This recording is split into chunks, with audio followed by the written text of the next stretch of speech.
Hi, welcome to the NCAA March Madness post-game press conference featuring the University of Michigan here at Bankers Life Fieldhouse. We are going to get started here. I would remind the media, if you do have a question, please raise the hand using the raise hand feature in the Zoom, and we will call on you and ask that you identify yourself and your affiliation when called upon. And we would also ask that you please limit your questions to just one initially. First up, we have joining us Franz Wagner, and we are going to go to our first question from Ted Detkin. Ted, if you could please unmute and ask your question. Ted is with the Michigan Daily. Hey, Franz, you guys had 50 points in the paint tonight. Can you talk about how you were able to get opportunities inside as well as set up your teammates? Yeah, I mean, we knew coming in that they were going to switch a lot of ball screens and basically everything. So we tried to move the ball. I think a lot of times people get in trouble just holding ball and dribbling the whole time. So I think we moved the ball pretty well and then attack closeouts. And I think getting the ball inside, outside, and moving people on defense, I think that's how we got open and got able to drive them and then make plays from there. Next, we have Andrew Kahn with the Ann Arbor News. Andrew, if you could please unmute and ask your question, that would be great. All right, thank you. Hi, Franz. If you could give some insight into the preparation for this game, you know, what coaches told you, kind of film study. It just seemed like there were some things that maybe Florida State might have an advantage in that just were not the case at all tonight. I mean, I think everybody knows. I think they're like the tallest team in the country, so we know that they press a lot. So that's one thing we kind of went over in practice a lot. And then, like I mentioned earlier, the switching and how we can attack those closeouts and look at some weaknesses that they have. And on film, I think like we always do, we analyze what the other team does and then try to look how we can exploit it. And I mean, the scout team did a great job again. I think the coaches had a good game plan, and I know everybody that played watched film like they always do. And then we also talked about what to do when they read the post, when they front the post and stuff like that. I think that's something we've seen all season with Hunter being so good down there. So those were probably the main things we talked about. Thank you. Our next question goes to Teo Mackey with umhoops.com. Teo, if you could please unmute and ask your question. Yeah, Franz, just after the last, year of not having the tournament last year, how rewarding is it now to be in this position after the performance you did today to get, closer to your ultimate goal? Yeah, I think it makes it that much cooler. I mean, like every team in America, I think, in the world, I mean, this year was tough with COVID and having to test every day, and obviously the last year being cut short. So, I mean, we wanted it that much more because of that, I think. But you got to give credit to all the teams that made it as far. I think that itself is a great accomplishment to stay healthy and keep testing negative and stuff like that. And I think this year has been extremely hard on everybody, especially mentally.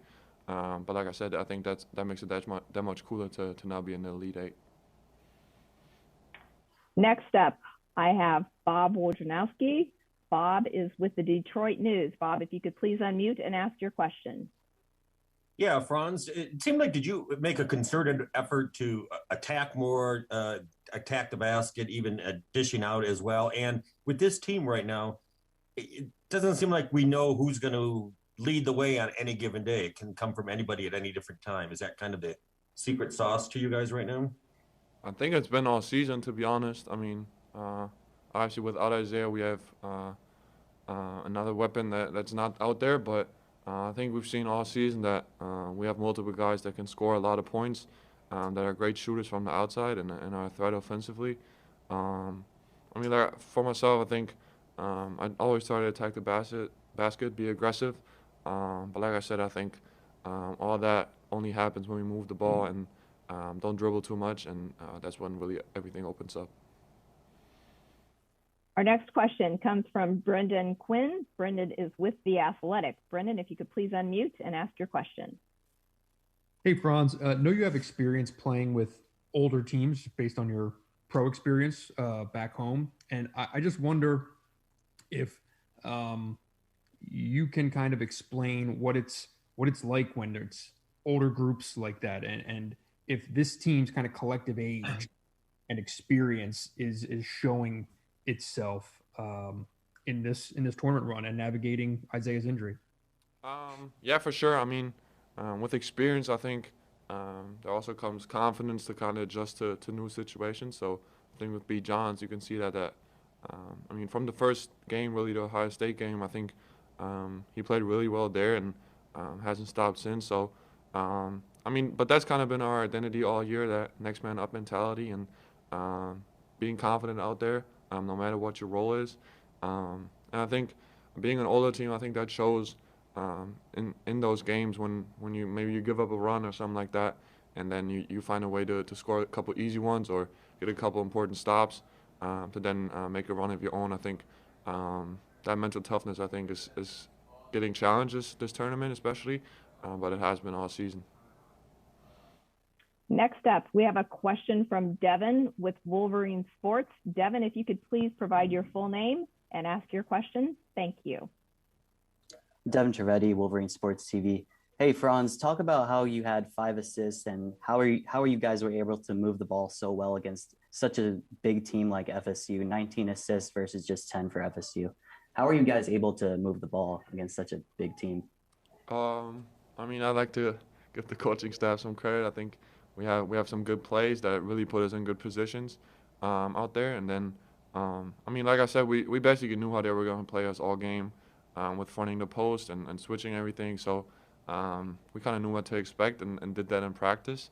And then I think we did a really good job, like I said, of not allowing them to speed us up and just dribble against the switches. So I think that's how we got moving and got them to move and to adjust to us. And then we attacked their closeouts. And that's really when they pressure so much and we can attack the paint. That's really how I got my assist, I think, today. And yeah, I think that's when good things happen for us. Thank you. Next question comes from Orion Fang with the Detroit Free Press. Orion, if you could please unmute and ask your question. Hey, Franz, I was wondering, between the final seconds of the LSU game and tonight's game, what impressed you the most about Juwan's coaching and anything he taught you guys this past week?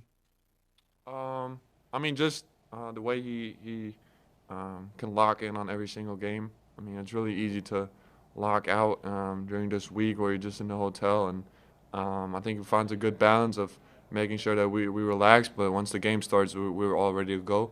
And then I think the confidence part of it, before basically every game, he tells everybody to shoot even if we miss the last one. And I think you can see that out there on the court, that people are really confident out there and just confident and comfortable within their role out there. All right, our next question this evening comes from John Pytel. John is with Hoops HD. John Pytel from hoopshd.com. I just checked the Boston Celtics schedule. They're off Tuesday. Any chance your brother's going to show up? I'm not sure. I'm probably going to text him or call him later. I don't know how much time he has. He probably has some things to figure out with being traded and being in a new city and stuff like that. So I don't know yet. All right, our next question comes from Steve Kornacki. Steve, if you could please identify your affiliation, that would be great. Thank you. Yeah, Franz, this is Steve Kornacki from the Kornacki Wolverine Report. You mentioned that Branden has stepped up, right from the beginning when he was starting in Isaiah's place, and yet he has a much different game from Isaiah's. Is it at this point where you guys are now feeling totally comfortable with Branden in the starting lineup in terms of knowing where he wants the ball, knowing where you want to get the ball, and how you work on rebounds and double teams? I mean, yeah, he's a different player, but we've been confident with Branden at the 4 and starting at the 4 for us since that first game. We've been in this position before last year when Isaiah got hurt a couple times, and I mean, I think everybody remembers the Rutgers game where he stepped up big time. And I mean, he's so talented. We always tell him that he can really be the best player out there every time he steps on the court. So we have huge confidence in Branden. I think he does too, and I mean, you can see it. He played a stellar game today. Got some key offensive rebounds, and those little things I think are very important when you try to win a championship. Thanks, Franz. Franz, just 2 more questions. Next, we're going to turn to Jared Greenspan. Jared, if you could please identify your affiliation, that would be helpful. Thank you. Hey, Franz. Yeah, Jared Greenspan from the Michigan Daily. On paper, this seemed like a difficult matchup for Mike against Florida State's height. How would you evaluate his performance today and his ability to bounce back from last game? I mean, I think Mike is so important out there every single game for us. He does so many good things offensively, just reading the game, putting every player in their best position out there. So he deserves more credit for that, I think, even when his own stats maybe don't show that. But I think, I mean, we talked about it actually before the game. He's been counted out his whole life, so this is nothing new for him. And I think he showed that chip on his shoulder is always there. And I mean, yeah, I'm very confident with him at the point guard with every matchup that we have. All right, our last question goes to Justin Rose. Justin, if you could please identify your affiliation, that would be great. Thank you. Hey, Franz, Justin Rose, WXYZ TV in Detroit. 4 Elite Eights for Michigan since 2013. Pretty safe to say you guys are a basketball school these days, isn't it? I mean, the basketball program has done a great job, obviously, these past couple of years, but I'm very confident in the football team. It's going to surprise a lot of people next year. And, I mean, I don't want to forget all the other sports, too, that have gone through these struggles that we've had and don't get the same attention. So I think sports in general, athletic department at Michigan, you can see how we make steps forward every single year, and that makes me really proud. Thanks, man. Thank you. Thank you, Franz, for your time.